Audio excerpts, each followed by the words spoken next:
So hi, this is Vivek and you are watching my channel. तो भाई चालू करते हैं, वापस से आते हैं अपनी सीरीज पे। और ये सीरीज बन रही है कौन सी? प्रिंसिपल ऑफ मैक्रो इकोनॉमिक्स 1 की। सिंपल जी। तो ये जो सीरीज है पूरी इसके अंदर ऑलरेडी हमने 5 चैप्टर कंप्लीट कर लिए हैं। आज करने वाले हैं थोड़े से न्यूमेरिकल्स और जो क्वेश्चन आपके एग्जाम्स में आ सकते हैं वो इंपॉर्टेंट क्वेश्चन। सिंपल जी। चलिए उसके बाद चालू करेंगे छठा चैप्टर। ठीक है जी।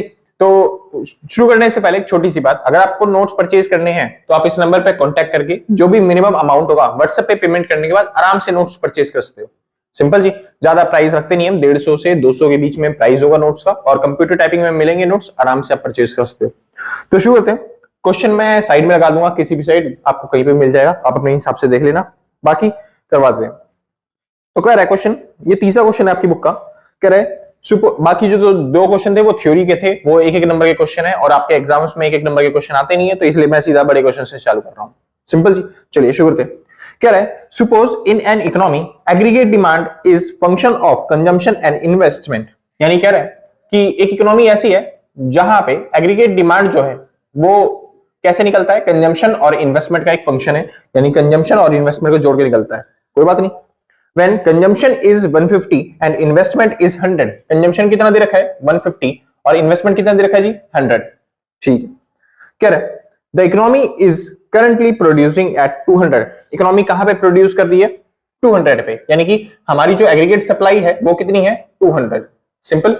चलिए in this situation what will be the optimal decision of the firm. Firm का कोई ऑप्टिमल डिसीजन बताओ कि क्या होगा, यानी फर्म को क्या करना चाहिए? प्रोडक्शन बढ़ाना चाहिए, प्रोडक्शन को घटाना चाहिए, क्या करना चाहिए? ठीक है। कह रहा है whether it should increase the production और इट शुड डिक्रीज इट। वही सेम बात है। तो ये कुछ नहीं है, ये केस स्टडी का क्वेश्चन बन जाता है। और केस स्टडी ऑप्टिमल डिसीजन लेने के लिए हमको देखना पड़ता है, चेक करना पड़ता है इक्विलिब्रियम। और इक्विलिब्रियम के बारे में मैंने बताया था आपको। इक्विलिब्रियम क्या होता है? एक ऐसी पोजीशन जहां पर डिमांड और सप्लाई क्या होती है? बराबर। तो बस उसी को चेकअप कर लेते हैं। तो एडी का फॉर्मूला C प्लस आई, एस का फॉर्मूला Y।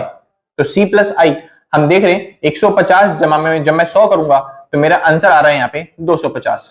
और जब मैं इकोनॉमी देख रहा हूं यहाँ पे मेरी इनकम कितनी है, तो मेरी इनकम बस खाली 200 है। सिंपल। तो इससे पता क्या चल रहा है? इससे पता ये चल रहा है कि डिमांड देश के अंदर क्या हो रही है? ज्यादा। यानी कि इकोनॉमी के अंदर, देश में, इकोनॉमी में डिमांड क्या है? ज्यादा। अब क्योंकि यहाँ पे डिमांड ज्यादा है तो केस कौन सा बनेगा? वो केस कुछ इस तरीके से बनेगा कि हमारा एग्रीगेट सप्लाई और एग्रीगेट डिमांड दोनों में ये पॉइंट होता है कौन सा? इक्विलिब्रियम का, जहां पे एग्रीगेट डिमांड और एग्रीगेट सप्लाई क्या होते हैं? बराबर। लेकिन हम कौन सी इकोनॉमी में फंसे हुए हैं, कौन सी पोजीशन पे फंसे हुए हैं? जहां पे डिमांड ज्यादा है, यानी कि कौन सा एरिया? इस वाले एरिया में फंसे हुए हैं, यहाँ पे डिमांड ऊपर है और सप्लाई नीचे। दैट्स व्हाई यहां से प्रोडक्शन हमको अपना बढ़ाना पड़ेगा, और कहां तक ले जाना पड़ेगा? इक्विलिब्रियम तक, यानी कि हमको प्रोडक्शन यहां तक ले जाना पड़ेगा।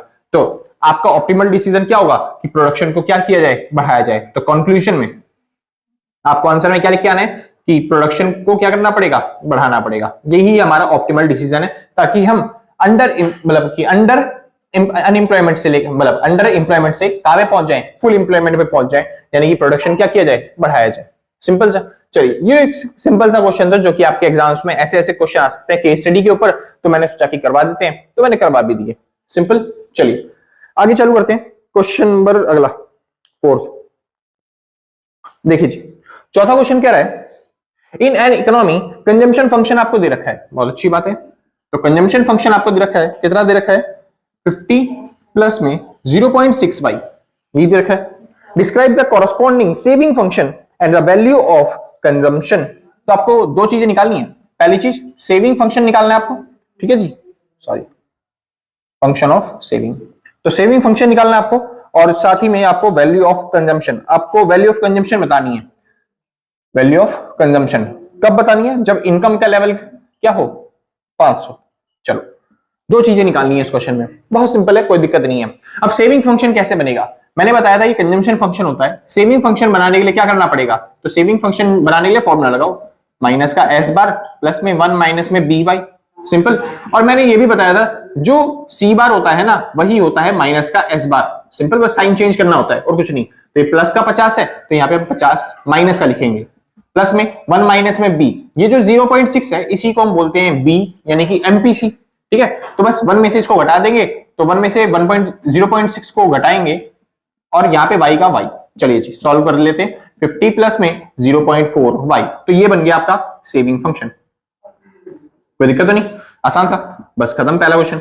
उसके बाद आपसे क्या कह रहा है, कह रहा है कंजम्पशन निकालना है जब इनकम कितनी हो 500। बहुत सिंपल है, इनकम की जगह 500 वैल्यू पुट कर दो तो आराम से आपका निकल जाएगी। ठीक है जी, तो मैंने पुट कर रहा हूं 0.6, इनकम की जगह कितना पुट करेंगे 500, तो 0.6 को 500 से मल्टीप्लाई करने पे कितना आएगा 6 5 30, यानी कि आपका आ गया 300, 300 और 50 हो जाता है 350, तो कंजम्पशन आपका कितना आ गया 350। और इतना सिंपल सा क्वेश्चन था, आपने कंप्लीट कर भी लिया। सिंपल जी, तो एग्जाम्स में ऐसे ऐसे क्वेश्चन आते हैं और आप आराम से कर भी आओगे।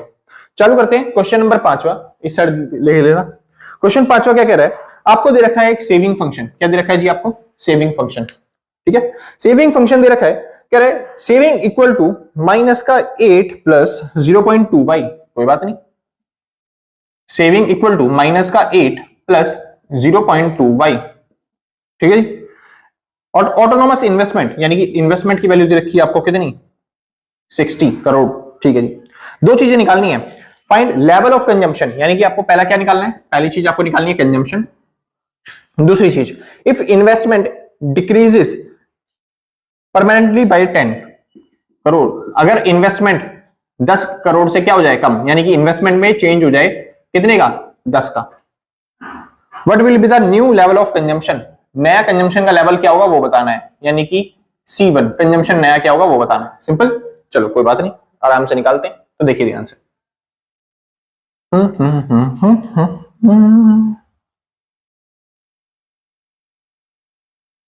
सबसे पहले हमको क्या निकालना है कंजम्पशन। चलिए जी कंजम्पशन निकाल लेते हैं। सेविंग फंक्शन से कंजम्पशन फंक्शन कैसे बनाते हैं पता ही होगा आपको, कंजम्पशन फंक्शन का डायग्राम, तो C बार प्लस में 1 माइनस में बी वाई, सिंपल यही फॉर्मूला होता है। अब sorry sorry sorry sorry, C बार जमा में बी वाई होता है। कंजम्पशन मैंने बताया था, जो कंजम्पशन है ऑटोनोमस कंजम्पशन वो बराबर होता है ऑटोनोमस सेविंग के, बस साइन का फर्क होता है। तो यहाँ पे माइनस का है तो यहाँ पे क्या जाएगा प्लस का। बी क्या होता है, बी कैसे निकलेगा, ये जो 0.2 है ये क्या है, ये एमपीएस है। क्या एमपीएस कितना 0.2, तो एमपीसी कितना होगा, एमपीसी होगा 0.8। वो कह रहा है भैया कैसे, एमपीसी और एमपीएस को जोड़ के क्या आता है आंसर 1 आता है, तो बस अगर इन दोनों को जोड़ के देखोगे तो 1 नहीं आएगा, तो 0.8। अरे सीधी बात, 1 में से मैंने 0.2 को घटा दिया तो 0.8 आ गया। तो अब इसको मल्टीप्लाई करना है वाई से, तो ये बन गया कंजम्पशन फंक्शन। क्या बन गया, कंजम्पशन फंक्शन। सिंपल, अब कंजम्पशन फंक्शन बना लिया तो मैं आराम से अब y की वैल्यू निकाल सकता हूं। कैसे, इक्विलिब्रियम का फॉर्मूला लगा के लगाते हैं। इक्विलिब्रियम का फॉर्मूला, तो इक्विलिब्रियम का फॉर्मूला क्या कहता है, AD बराबर में AS, AD बराबर में AS मतलब C plus I equal to Y। अब कंजम्पशन की वैल्यू कितनी आई है हमारी, ये रही, तो 0.8 सॉरी सॉरी सॉरी 8 प्लस में 0.8y, इन्वेस्टमेंट की वैल्यू दे रखी है आपको कितनी 60, इक्वल टू में y की वैल्यू कितनी दे रखी है पता नहीं, तो y वाले एक तरफ कर लेते हैं, बिना y वाले एक तरफ हो गए, तो 60 और 8 ये हो गया 68, इक्वल टू में यहाँ पे हो जाएगा 0.2y, ये प्लस का था इधर आके माइनस का हो गया, तो एक y में से 0.8y जाएंगे तो 0.2y, इधर लाके डिवाइड कर लेंगे तो 68 अपॉन में 0.2, पॉइंट हटेगा ऊपर 0 लग जाएगा, और 2 से डिवाइड करेंगे तो ये जाएगा 340। तो आपका इनकम कितना आ गया 340, लेकिन इनकम थोड़ी ना निकालना था हमको, क्या निकालना था कंजम्पशन, तो बस इसके अंदर पुट कर दो आपका कंजम्पशन निकल जाएगा, यानी कि 8 प्लस में 0.8 मल्टीप्लाई में 340। सिंपल जी, अब इसको मल्टीप्लाई कर लेते हैं और सॉल्व कर लेते हैं, देखते हैं। तो 8 चौक 32, 32 का 2, 3 0 ऊपर 24 25 26 27, 272 प्लस में 8 कितना हो गया, ये हो जाता है 280। तो कंजम्पशन कितना आ गया आपके पास 280। सिंपल जी, कोई दिक्कत तो नहीं, बस खत्म। यहां पे आपने निकाल लिया कंजम्पशन। अब आगे कह रहा है इन्वेस्टमेंट अगर 10 करोड़ से क्या हो जाए कम, यानी कि नई इन्वेस्टमेंट, तो पहले इन्वेस्टमेंट कितनी थी 60, अब वो 10 करोड़ से कम करने को कह रहा है, यानी कि नई इन्वेस्टमेंट कितनी हो जाएगी 50। तो बस यहां पे आपको जो 60 लिखा था आपने, इसकी जगह आपको क्या लिखना है 50, और 50 लिख के फिर से सेम वही प्रोसेस, पहले इनकम निकाल लेना, फिर उसके बाद यहां पे आप कंजम्पशन निकाल लेना। ये हमने यहां से निकाली है इनकम और यहां से निकाला है हमने कंजम्पशन।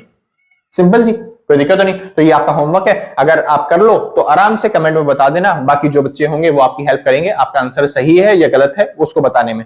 सिंपल जी, तो आपको बस कुछ नहीं करना, यहां पे आपको इन्वेस्टमेंट की जगह क्या यूज करना है इस बार 50 करने पे आपका आराम से कंजम्पशन निकल के आ जाएगा, नया कंजम्पशन कितना होगा। सिंपल, कोई दिक्कत तो नहीं, बहुत अच्छी बात है। वैसे इसको एक तरीके से और कर सकते थे, चलो छोड़ो कोई बात नहीं, इतना समझ में आ गया ना, आगे चलते हैं। जिसको नोट करना है भाई फटाफट से नोट कर लेना। हाँ जी, तो शुरू करते हैं। अब लेके आया हूं भाई एक थोड़ा सा मुश्किल क्वेश्चन, ठीक है जी। अगर आपके क्वेश्चन पेपर में आ गया तो थोड़ा सा मुश्किल पड़ता है। बस ये कोशिश करना भाई आपके फॉर्मूले याद हो सारे सारे। अगर आपको फॉर्मूले याद हो गए अच्छे तरीके से तभी आप क्वेश्चन कर पाओगे, वरना थोड़ी सी गड़बड़ हो जाती है, ठीक है जी। चलिए कह रहे suppose we have an economy describe as the following function. एक इकोनॉमी है जिसके बारे में कुछ डिटेल दे रखी है। कंजम्पशन फंक्शन आपको दे रखा है 60 प्लस 0.75 YD। समझिए ये है YD। YD मतलब होता है डिस्पोजेबल इनकम। YD क्या होता है? Disposable income. और ये डिस्पोजेबल इनकम निकलती कैसे है? सुनिए, तो जो भी पैसा हम कमाते हैं, जो भी इनकम हम कमाते हैं, उसमें से पहले आपको टैक्स पे करना पड़ता है, यानी कि आप टैक्स पे करते हो तो वो माइनस करेंगे तो हमारी इनकम क्या हो जाती है? कम। लेकिन कई बार गवर्नमेंट जो है हमको रिफंड भी दे देती है, ट्रांसफर सब्सिडीज भी दे देती है, तो फिर वो क्या हो जाती है? हमारी इनकम में बढ़ोतरी कर देती है, यानी हमारी इनकम को बढ़ा देती है। तो ट्रांसफर पेमेंट्स गवर्नमेंट के द्वारा जो मिलती है हमको, वो क्या करनी होती है? प्लस करनी पड़ती है। तो जैसे ही आप इसको सॉल्व करते हो तो हमको क्या मिल जाती है? YD, यानी कि डिस्पोजेबल इनकम। सिंपल इतना बढ़िया। अब जब यहाँ पे डिस्पोजेबल इनकम दे रखी है तो जब हम कंजम्पशन फंक्शन का यूज करेंगे तो यहाँ पे डिस्पोजेबल इनकम ही लिखेंगे और कोई सी इनकम नहीं लिखेंगे। सिंपल जी। चलिए शुरू करते हैं। फिलहाल इसके अलावा और चीजें दे रखी है, इन्वेस्टमेंट जैसे कि 40, गवर्नमेंट एक्सपेंडिचर दे रखा है 180 और ट्रांसफर रिसिप्ट दे रखी है 150। तो ये रिसिप्ट्स हैं तो हमारी इनकम को बढ़ा देंगी, तो बस ये ऐड करना है। टैक्सेस हमको दिए नहीं है तो फिर मेरे को कुछ माइनस करने की यहाँ पे जरूरत नहीं। अगर टैक्सेस दिए होते तो फिर मैं टीए की जगह टैक्सेस लिख देता आराम से। सिंपल जी। माइनस करने के लिए क्या निकालना है आप चेक कर लेते हैं। तो दो चीजें निकालने के लिए कह रहा है। सबसे पहले वो चीज क्या रहा है, क्या निकालना है आपको? कह रहा है calculate the equilibrium level of income, consumption and saving, यानी तीनों चीजें निकालनी है। Equilibrium level of income, consumption and saving, तीनों चीजें। दूसरी चीज क्या रहा है, how the equilibrium level of income changes if government expenditure increased to 210, यानी अगर गवर्नमेंट ने अपने खर्चे बढ़ा दिए कहां तक? 210 कर दिए, यानी गवर्नमेंट के नए खर्चे कितने आ गए? 210। तब इक्विलिब्रियम पे क्या इफेक्ट पड़ेगा? इक्विलिब्रियम लेवल ऑफ इनकम पे। तो इनकम पे क्या इफेक्ट पड़ेगा वो बताओ। सिंपल जी। चलिए अब चालू करते हैं क्वेश्चन में। अब सॉल्व कैसे करना है वो समझिए ध्यान से, ठीक है। सॉल्व करने के लिए सबसे पहले उसने इक्विलिब्रियम की बात करी है तो हम इक्विलिब्रियम का फॉर्मूला लगा लेंगे। इक्विलिब्रियम का फॉर्मूला वही होता है एडी का फॉर्मूला। क्या फॉर्मूला होता है? AD equal to AS. और एडी का फॉर्मूला क्या होता है? तो एडी का फॉर्मूला होता है जी सी प्लस में आई प्लस में जी। वो कह रहा भैया जी क्यों लिखा? आप तो अभी तक सी प्लस आई यूज कर रहे थे, क्योंकि यहाँ पे गवर्नमेंट एक्सपेंडिचर्स भी आ चुके हैं, इसलिए हमको गवर्नमेंट के एक्सपेंडिचर भी लिखने पड़ेंगे। एएस का फॉर्मूला वाई। सिंपल जी। शुरू करते हैं। अब सी की जगह हमको पूरा फंक्शन दे रखा है तो वही फंक्शन लिख देता हूं मैं। तो 60 प्लस 0.75 YD। सिंपल। अच्छा YD को मैं लिख सकता हूं उसकी जगह वो फॉर्मूला पुट करके, YD की जगह लिख देता हूं मैं Y माइनस में टैक्सेस तो दिए नहीं तो इसको मैं 0 कर दूंगा, और प्लस में रिसिप्ट हमको दे रखी है 150 तो यहाँ पे 150 आ जाएगा। सिंपल इतना, बहुत अच्छे। उसके बाद इन्वेस्टमेंट कितनी दे रखी है? 40, तो यहाँ पे प्लस में 40, और उसके बाद गवर्नमेंट एक्सपेंडिचर दे रखे हैं कितने? 180। सिंपल जी। इतना कोई दिक्कत नहीं, बहुत अच्छे। अब बस इसको सॉल्व करना है। इक्वल टू में y। अब समझिए ये जो 0.75 है पहले इसको अंदर ले जाके सबके साथ मल्टीप्लाई करेंगे तो ये बन जाएगा 60 प्लस 0.75 y, और उसके बाद मल्टीप्लाई होने पे ये तो 0 था, इसकी वैल्यू क्या है? 0। मल्टीप्लाई होने पे 0। उसके बाद प्लस में इसको 150 को 0.75 से मल्टीप्लाई करेंगे तो कितना होगा? 150 का आधा होता है 75, 75 का आधा होता है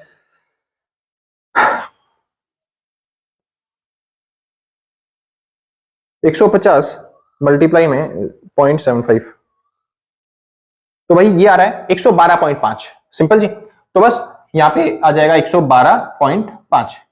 सिंपल। चलिए और कुछ नहीं, आगे चलते हैं। तो ये हमने वैल्यू पुट कर दी, उसके बाद प्लस में 40 प्लस में 180 इक्वल टू में हो जाएगा आपके लिए y। अब बस इसको सॉल्व करना है आपको। तो ये जो y वाले हैं वो एक तरफ कर लेंगे, बिना y वाले एक तरफ कर लेंगे। तो 180 और 180 के बाद 40 ये हो जाता है 220, 220 और 60 ये हो जाता है 280, 280 और 380, 380, 390, 392, 392.5 इक्वल टू में ये जब प्लस था तो जाके क्या हो जाएगा? माइनस। तो y में से 0.75 घटाएंगे तो 0.25 y बचेगा आपके पास। सिंपल जी। अगर भाई कहीं पे कैलकुलेशन में गलती हो रखी हो तो अपने हिसाब से कर लेना, मैं बस खाली कंसेप्ट समझा रहा हूं कि आपको करना कैसे है क्वेश्चन। सिंपल जी। चलिए बाकी आगे चलते हैं। अब यहाँ पे 0.25 क्या हो रहा है? मल्टीप्लाई। इधर की क्या हो जाएगा? डिवाइड। तो y को बस डिवाइड करना है, तो 392.5 डिवाइड बाय 0.25 तो ये हो जाता है 1570, 1570। ये हमारी क्या आ गई है? इनकम आ चुकी है, ठीक है जी। आगे चले, तो ये हमारी क्या आ चुकी है, इनकम। उसने क्या बोला था, इनकम निकाल। अच्छा, कंजम्पशन और सेविंग भी निकालनी है।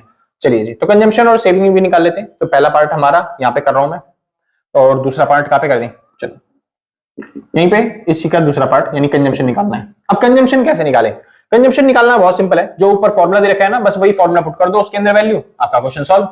सिंपल जी। तो कैसे पुट करेंगे, देखिए 60 प्लस 0.75 YD, YD मतलब क्या होता है, ये पूरा, तो बस तो ये हो गया y माइनस में 0 प्लस में टोटल डिस्टेंस कितनी थी 150। अब बस इसको सॉल्व कर लेंगे, y की वैल्यू भी ये पुट करता हूं 1570, ठीक है जी। तो सॉल्व कर लेते हैं पहले एक बार, 60 प्लस में 0.75 मल्टीप्लाई बाय 1570 और 150 कितना हो जाएगा, 1570 जमा में 150, ये हो जाएगा 1720, ठीक है। और 1720 को मल्टीप्लाई करना है किसके साथ, 0.75 के साथ, तो ये हो जाएगा 60 प्लस 1290, और जैसे इसके साथ हमने 60 और जोड़ दिया, 60 और जोड़ दिया तो ये हो जाएगा 1350। तो हमारा कंजम्पशन आ चुका है कितना, 1350। कोई डाउट, आसान था, बढ़िया। तो ये हमारी इनकम हो गई है, ये हमारा क्या हो चुका है, कंजम्पशन। अब निकाल लेते हैं हम क्या, सेविंग। अब सेविंग कैसे निकालते हैं, बहुत सिंपल तरीका है, इनकम में से क्या घटाना होता है, कंजम्पशन। तो इनकम में से कंजम्पशन घटा देते हैं, 1570 में से माइनस कर देंगे कंजम्पशन 1350, तो जैसे ही इनको माइनस करोगे आपको मिल जाएगी सेविंग। 1570 में से माइनस किया तो आपका आ गया 220, तो 220 क्या है आपके लिए, सेविंग। कोई दिक्कत तो नहीं, आसान थी, बहुत अच्छे। आगे चलते हैं, इसके अलावा उसने क्या बोला है, अच्छा अगर गवर्नमेंट एक्सपेंडिचर बढ़ जाए और वो नई गवर्नमेंट एक्सपेंडिचर कितने हो जाए 210, तो कुछ नहीं करना, बस पूरा क्वेश्चन सेम जैसे मैंने किया वैसे ही सेम आपको करना है, मतलब ये वाला करना है बस खाली पार्ट, क्योंकि इनकम निकालना है ना, बस इसमें दो, बस ये वाला पार्ट कर लो। बस यहाँ पे 180 जो लिखा था इसकी जगह क्या आपको यूज करना है 210, तो 180 की जगह 210 यूज कर लेना, बाकी सारा क्वेश्चन आपको सेम ऐसे ही करना है जैसे आपने पहले किया था। कोई डाउट तो नहीं, बढ़िया बढ़िया हो जाएगा आपसे। तो एक बार क्वेश्चन करना, और अगर आपका आंसर आ जाए तो चलते हैं नीचे लिख के दिखा देना भैया इसका आंसर ही वाला आ गया, बाकी बच्चे जो होंगे वो हेल्प कर देंगे आपका आंसर सही है या गलत है वो बताने में। आगे चलते हैं भाई, क्वेश्चन देखो, मेरा काम है यहाँ पे क्वेश्चन आपको समझाना कि एग्जाम्स में कैसे क्वेश्चन आने वाले हैं, जैसे क्वेश्चन आने वाले हैं वो क्वेश्चन समझा रहा हूँ। ऐसे नहीं है कि आपके लिए मैं 50-60 क्वेश्चन हर एक सॉल्व करके दिखाऊंगा, मैं टाइप्स करवाऊंगा क्वेश्चन के, ऐसे नहीं कि एक बार जो करवा दिया वही बार बार करवाते रहूंगा ना। एक क्वेश्चन के टाइप हो गया, अब दूसरे क्वेश्चन पे चलते हैं, वरना टाइम निकलेगा ना खामा में। सिंपल जी, आपको समझ में नहीं आया तो आप दोबारा स्किप करके पीछे भी देख सकते हो आराम से, तो मेरे को बार बार क्वेश्चन वही सेम क्वेश्चन करवाने की जरूरत है नहीं, ठीक है जी। बाकी अगर आपको सच में जरूरत है भाई तो बदल देना, मैं दोबारा करवा दूंगा, क्या दिक्कत जा रही है। शुरू करते हैं। क्वेश्चन नंबर 2 कह रहा है, कंजम्पशन फंक्शन आपको दे रखा है, कह रहा है find the level of income eight which saving becomes 0। अरे बहुत सिंपल है क्वेश्चन, हाँ जी। तो कह रहा है कंजम्पशन फंक्शन आपको दे रखा है 100 प्लस में 0.8y, ठीक है जी, और आपको बताना है एक इनकम का लेवल, यानी क्या निकालना है आपको, इनकम का लेवल जहां पे सेविंग क्या हो जाए 0। अब देखो सेविंग कहां पे 0 होती है, ब्रेक इवन पॉइंट पे, और ब्रेक इवन पॉइंट की खास बात होती है कि वहां पे इनकम और कंजम्पशन क्या होते हैं, इक्वल। तो बस वैल्यू पुट करो और सॉल्व कर लो, तो ये हो गया 100 प्लस में 0.8y, और ये इधर आके माइनस हो जाएगा, तो ये हो गया 0.2y बराबर में 100, इधर जाके डिवाइड हो जाएगा, तो y इक्वल टू हो गया 50। सिंपल जी, खत्म क्वेश्चन। कोई डाउट, आसान है ना, बढ़िया। सॉरी ये हो जाएगा 500, 0.2 है ना, 10,000 हो जाएगा, हाँ ठीक। y की वैल्यू कितनी हो जाएगी 500, तो ये हो गया आपका आंसर। अरे इतना सिंपल क्वेश्चन था ये। आगे चलते हैं, क्वेश्चन नंबर 3 देखो क्या कह रहा है, कह रहा है suppose the economy is closed. Economy क्या है, क्लोज्ड इकोनॉमी। क्लोज्ड इकोनॉमी है जहां पे एंड नो गवर्नमेंट एक्सपेंडिचर, कोई गवर्नमेंट एक्सपेंडिचर नहीं करती, मतलब C+I वाला फॉर्मूला लगाना होगा आपको, टू सेक्टर इकोनॉमी वाला। कह रहा है ऑटोनोमस एक्सपेंडिचर दे रखा है आपको कितना 400, तो ऑटोनोमस एक्सपेंडिचर दे रखा है, यानी कि C बार जिसको मान लूंगा, C बार नहीं, ऑटोनोमस एक्सपेंडिचर है तो इसके अंदर I बार भी हो सकता है, तो A बार मान लेता हूं सीधा 400। कंजम्पशन फंक्शन आपको दे रखा है ये, ठीक है जी, कंजम्पशन फंक्शन 150 जमा में 0.7y, ठीक है जी। उसके बाद given that the equation find the equilibrium level of income, यानी आपको इनकम निकालनी है। अरे बहुत सिंपल, ये भी कोई दिक्कत नहीं है इसमें। तो AD बराबर में AS होता है क्योंकि इक्विलिब्रियम होता है, C प्लस I बराबर में क्या होता है y। अब यहाँ पे C का फॉर्मूला डालते हैं, तो C बार जमा में BY प्लस में I बराबर में पाई। अब देखिए अगर इसने मेरे को खाली इन्वेस्टमेंट बोला होता कि ऑटोनोमस इन्वेस्टमेंट है, अगर ये ऑटोनोमस इन्वेस्टमेंट बोला होता तो मैं 400 उठा के इस जगह पे लिख देता, लेकिन अब ये इसने क्या बोल रखा है ऑटोनोमस एक्सपेंडिचर। ऑटोनोमस एक्सपेंडिचर मतलब होता है कि इसके अंदर C बार और I बार दोनों को जोड़ रखा है, समझे जी। तो ये जो C बार है वो तो हमको पता है ये 150 है, तो अगर ये 150 है और दोनों को जोड़ के कितना आ रहा है 400, तो आई बार कितना होगा, तो आप ऐसे माइनस करके आराम से निकाल सकते हो। सिंपल जी, तो कितना हो जाएगा 250। सिंपल। बाकी मैं उतना नहीं करूंगा, मैं ए बार की वैल्यू सीधा लिख दूंगा इसकी और इसकी जगह पे, यानी कि मेरे को मिल गए 400, तो इसकी जगह पे लिख देता हूं मैं 400। बस यहाँ पे किसकी वैल्यू पुट करनी है, अब बी वाई की, क्यों मैंने इन दोनों की वैल्यू जोड़ के अपने आप लिख दी है। बी वाई कितना दे रखा है, तो ये रहा बी वाई 0.75 सॉरी 7 वाई, हाँ जी 0.7 वाई बराबर में वाई। अब ये वाई इधर प्लस मतलब प्लस है, उधर जाके क्या हो जाएगा माइनस, तो 400 बराबर में 0.3 वाई। अब इसको इधर ले आते हैं तो वाई बराबर में हो जाएगा 400 बटे में 0.3। जैसे आप इसको सॉल्व करोगे आपकी इनकम आ जाएगी। सिंपल जी, खत्म क्वेश्चन। उसके बाद क्या रहा है, गिवन द सेविंग फंक्शन, आपको सेविंग फंक्शन दे रखा है, ऑटोनोमस स्पेंडिंग, ठीक है जी कोई बात नहीं, इन्वेस्टमेंट या नहीं, अच्छा ऑटोनोमस स्पेंडिंग मतलब कि इन्वेस्टमेंट, और इन्वेस्टमेंट का नाम कितना दे रखा है आपको 3, ठीक है जी, इन्वेस्टमेंट 3 है। Find the equilibrium level of income and level of consumption, चलिए जी कोई बात नहीं निकाल लेते हैं, ये भी बहुत इजी है ये भी। तो सेविंग आपको दे रखा है कितना, माइनस का 5, उसके बाद प्लस में 0.25 बाई, ठीक है जी। उसके बाद आपको दे रखा है ऑटोनोमस स्पेंडिंग आई, मतलब आई की वैल्यू दे रखी है 3। अगर ये ऑटोनोमस स्पेंडिंग लिखता तो मैं केवल और केवल इसको क्या मानता, सी बार जमा में आई, लेकिन इसने आई दे दिया मेरे को साफ साफ की ऑटोनोमस स्पेंडिंग मतलब क्या है आई। कितना दे रखा है इसने 3। चलो जी इक्विलिब्रियम लेवल ऑफ इनकम निकालना है, वही करना है भाई, सीधी बात। AD equal to A S होता है इक्विलिब्रियम, सी प्लस में आई बराबर में होता है वाई सी। अच्छा सेविंग और इन्वेस्टमेंट है तो हम दूसरे तरीके से भी कर सकते हैं इजी वे में, या फिर इसी से करें, कैसे करें,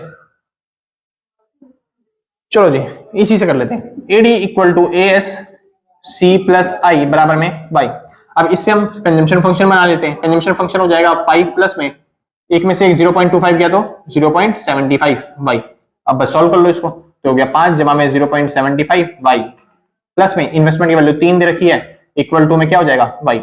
अब यहाँ पे 5 और 3 कितना हो गया 8, तो ये हो गया 8 इक्वल टू में ये हो जाएगा 0.25 वाई। इसको इधर ले आएंगे तो ये हो जाएगा इनकम की वैल्यू 8 बटे में 0.25, और ये पॉइंट हटेगा डबल जीरो लग जाएगी, 25 से काटेंगे 25 के पाड़े से, 25 चौक होता है 100 और 8 जा 8 चौक 32 यानी कि 32। इनकम कितनी आ गई आपकी जी 32। कोई डाउट, आसान था, बहुत अच्छे। तो इसी तरीके से आपको क्वेश्चन करने हैं। तो अच्छा find the level of consumption, अब आपको कंजम्पशन का लेवल भी निकालना है, तो कोई दिक्कत नहीं, 32 जो आया वो कंजम्पशन के फॉर्मूले में पुट कर दो, यानी इस फॉर्मूले में तो पुट करेंगे जैसे ही साथी, तो 32 को मल्टीप्लाई करना है 0.75 से, तो 8 चौक 32 होता है, 8 या 24 है ना भाई, तो ये हो गया 24, 24 और 5 कितना हो जाएगा 5 जमा में 0.75 और इसको मल्टीप्लाई करना है 32 से, तो ये हो जाएगा 8 चौक मतलब 8 या 24 और प्लस में 5 और 24 हो जाता है 29। तो कंजम्पशन का लेवल कितना आ गया आपका 29। सिंपल जी। तो इसी तरीके से आपको जितने भी न्यूमेरिकल्स हैं वो आपको सॉल्व करने हैं। इसके बाद चल लेते हैं आगे क्वेश्चन पे, आगे न्यूमेरिकल्स पे। उसके बाद जिसको नोट करना है फटाफट से एक बार नोट कर लो, फिर हम आगे चलते हैं। हाँ भाई तो चालू करते हैं। अब आते हैं भाई दूसरे चैप्टर के न्यूमेरिकल, यानी कि इसी चैप्टर के एपीसी और एपीएस वाला जो चैप्टर है इसके न्यूमेरिकल्स। तो क्या रहा है पहला क्वेश्चन, स्टार्टिंग में तो इजी दे देते हैं यार। पहला क्वेश्चन क्या रहा है, कंजम्पशन फंक्शन आपको दे रखा है 100 माइनस में 0.65 वाई। कह रहा है सेविंग फंक्शन, अरे क्या सेविंग फंक्शन निकालना है, कुछ नहीं बस इसमें साइन चेंज करना होता है, मतलब कि सी और एस बार मतलब सेम ही होते हैं, बस साइन का फर्क होता है। और यहाँ पे ये एमपीसी है तो एमपीएस निकालने के लिए क्या करना पड़ेगा 1 में से माइनस, तो ये हो जाएगा 0.35 वाई। तो एक क्वेश्चन खत्म हो गया पहला, ठीक है जी। शुरू करते हैं दूसरा क्वेश्चन। दूसरा क्वेश्चन है दूसरा, हाँ जी दूसरा क्वेश्चन देख लो भाई एक बार। कह रहा है eight the income level of 5000, income का लेवल कितना है 5000, बहुत अच्छी बात है जी, इनकम लेवल है 5000। इंडिविजुअल कंजम्पशन एक्सपेंडिचर दे रखा है, कंजम्पशन एक्सपेंडिचर दे रखा है 3500, ठीक है जी। उसके बाद क्या है when his income increases to 6000, income increase हो गई है 6500 हो गई है, ठीक है जी। हिज कंजम्पशन एक्सपेंडिचर इंक्रीजेस, उसका कंजम्पशन एक्सपेंडिचर बढ़ जाता है और वो हो जाता है 4500 रुपए, ठीक है जी। Find out the marginal propensity to consume, यानी कि आपको क्या निकालना है यहाँ पे MPC and average propensity to consume, और क्या निकालना है APC at the income level of 6500। इस लेवल पे आपको ये एपीसी और एमपीसी निकालना है। अरे बहुत सिंपल है, ये तो करवाई रखा है। एपीसी का फॉर्मूला सी अपॉन में वाई, सिंपल जी। तो ये इनकम का लेवल कौन सा लेना है 6500, तो यहाँ पे आ जाएगा 6500। और नई इनकम ली है तो फिर कंजम्पशन भी कौन सा लेना पड़ेगा नया, तो बस इसको सॉल्व कर लोगे आपका एपीसी आ जाएगा। एमपीसी कैसे निकलेगा, डेल्टा सी अपॉन में डेल्टा वाई। तो अब देख लो इनकम में कितने का चेंज हुआ, 1500 का, है ना जी। इनकम में कितने का चेंज हुआ, 1500 का, ठीक है। उसके बाद कंजम्पशन में कितने का चेंज हुआ, कंजम्पशन में 1000 रुपए का चेंज हुआ। बस अब इसको सॉल्व कर लेना, आपका आंसर आ जाएगा। इसको सॉल्व करेंगे तो हो जाएगा 2/3, 2/3 मतलब होता है 0.6 बार, ठीक है जी। इसको सॉल्व कर लेते हैं, इसको सॉल्व करेंगे तो ये हो जाएगा 5 9 45 और क्या बोलते हैं 5 13, तो 9 अपॉन में 13 आ रहा है कुछ, तो 9 अपॉन में 13 मतलब होता है 9 डिवाइड बाय 13, तो ये हो जाता है भाई 0.7 के आसपास अप्रॉक्स, ठीक है जी। चलिए तो ये हो गया आपका दूसरा क्वेश्चन सॉल्व। आगे चलते हैं अगले क्वेश्चन पे, अगला क्वेश्चन देखते हैं। तीसरा क्वेश्चन क्या रहा है, देखिए क्या रहा है, eight the income level of 4000, जब आपका इनकम का लेवल कितना है 4000, उस टाइम पे इंडिविजुअल सेविंग दे रखी है आपको कितनी, 1500 रुपए, बहुत अच्छी बात है। फाइंड आउट द एपीएस, अरे एपीएस निकालना है क्या, एपीएस का फॉर्मूला भाई एस अपॉन में वाई होता है, और सेविंग आपको दे रखी है 1500 और इनकम आपको दे रखी है 4000, बस इसको सॉल्व कर लेना, आपका आंसर आ जाएगा। सिंपल जी, 5 से काटोगे 5 दिया 15, 5 5 8 40, ठीक है जी, और 3 अपॉन में 8 आ गया, डिवाइड कर लेना, पॉइंट में आपका आंसर आ जाएगा। सिंपल जी। चलिए इसके बाद आपको फोर्थ क्वेश्चन पे लेके चलते हैं। फोर्थ क्वेश्चन, ये रहा फोर्थ क्वेश्चन, थोड़ा सा बड़ा क्वेश्चन है, देखते हैं एक बार क्या निकालने के लिए कह रहा है, ठीक है जी। क्या रहा है, at an income level of 5000, जब आपकी इनकम का लेवल कितना हो 5000, ये चौथा क्वेश्चन। इनकम का लेवल दे रखा है 5000, कंजम्पशन का लेवल दे रखा है 3500, 3500 क्या है हमारा कंजम्पशन। उसके बाद क्या रहा है, व्हेन हिज इनकम इंक्रीजेस 6500 हो जाए, यानी कि नई इनकम दे रखी है आपको 6500। उसके बाद क्या रहा है, नया एक्सपेंडिचर हो जाए कंजम्पशन का 4500, ठीक है जी, वही सेम पुराना है। Find out the MPS and APS, APS और एमपीएस निकालना है, एपीएस एमपीएस, ठीक है। इसके साथ और कुछ दे रखा हो निकालने के लिए 6500 पे, ठीक है।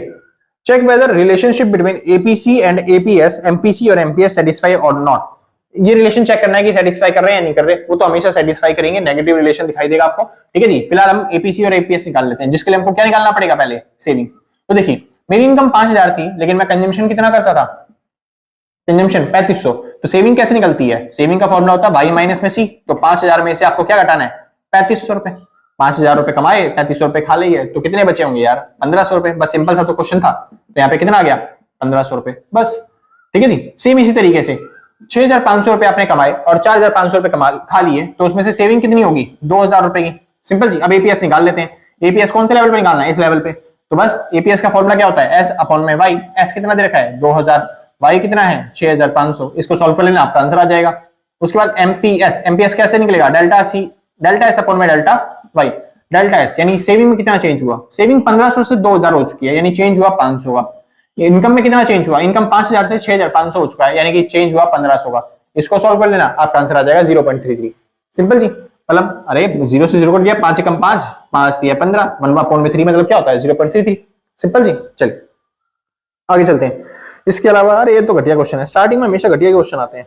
क्या है, एमपीएस दे रखा है आपको, एमपीएस पांचों क्वेश्चन, एमपीएस दे रखा है 0.3। उसके बाद क्या रहा, an income in autonomous expenditure, an increase in autonomous expenditure, यानी कि डेल्टा सी कितना है 3000, इन कंजम्पशन में चेंज हुआ है 3000 का। What will be the increase in income, income में कितना चेंज होगा वो बताओ।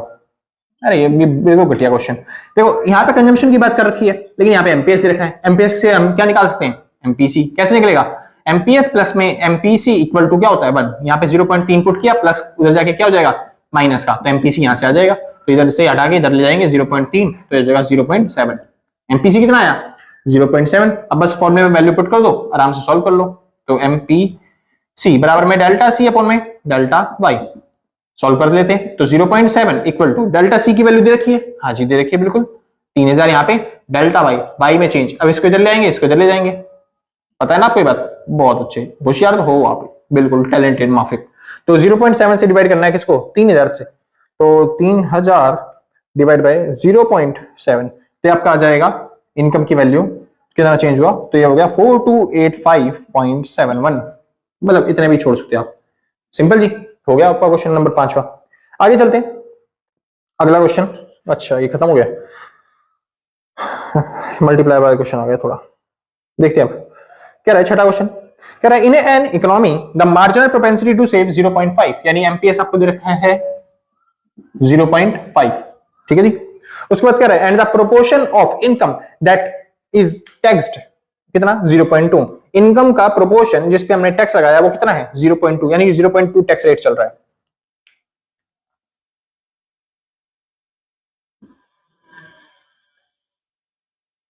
proportion of income that is taxed,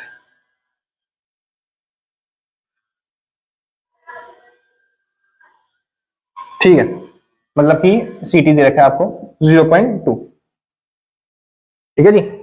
income के प्रोपोर्शन पे हमने जो टैक्स लगाती है वो है कितना 0.2, ठीक है।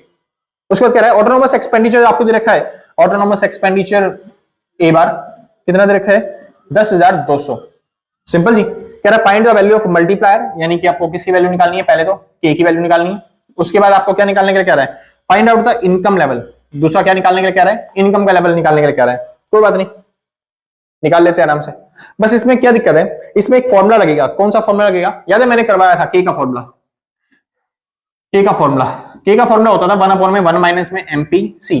और जब मैंने ये फॉर्मूला सिखाया था तब मैंने एक बार सिखाया था कि डेल्टा वाई जो होता है वो बराबर होता है डेल्टा ए अपॉन में 1 माइनस में सी बार के, सी बार मतलब बी, यही बताया। लेकिन यहाँ पे जो होता है ना बी, ये खाली बी नहीं होता, कई बार यहाँ पे टैक्स भी काटना पड़ जाता है, तो इनकम हमारी क्या हो जाती है थोड़ी सी कम हो जाती है, कंजम्पशन हम थोड़ा सा कम करते हैं। इसी वजह से यहाँ पे अगर वापस निकालना है डेल्टा वाई निकालना है तो बस एक काम करना है सीटी को जोड़ना है। तो यहाँ पे जो सीटी दे रखा है आपको 0.2, बस ये लास्ट में जोड़ना है। देखो इतना फॉर्मूला आपको मैं पहले ही सिखा चुका हूँ, इतना फॉर्मूला सिखा चुका हूँ जी, मैं ये सिखा चुका हूँ 1 माइनस में बी तक, ये फॉर्मूला आपने पहले कर रखा है, आपको डिट्टो याद होगा, ठीक है।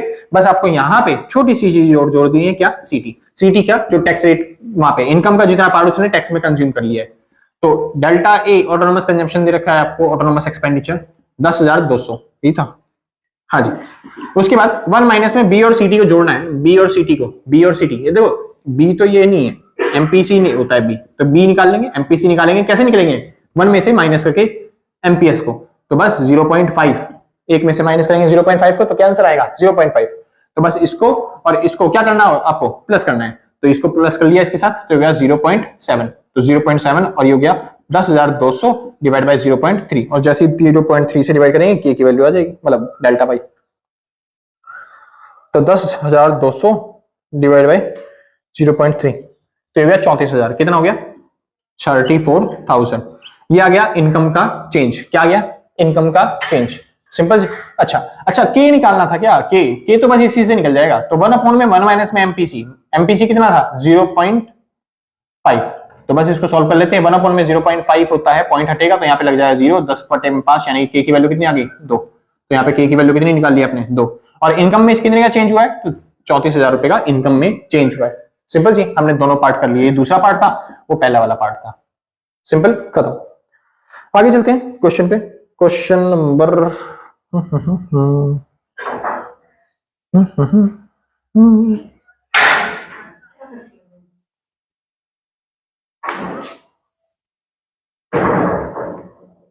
बस वही यही क्वेश्चन थे शायद, खत्म भाई क्वेश्चन, बस इतना ही क्वेश्चन थे, यही क्वेश्चन थे।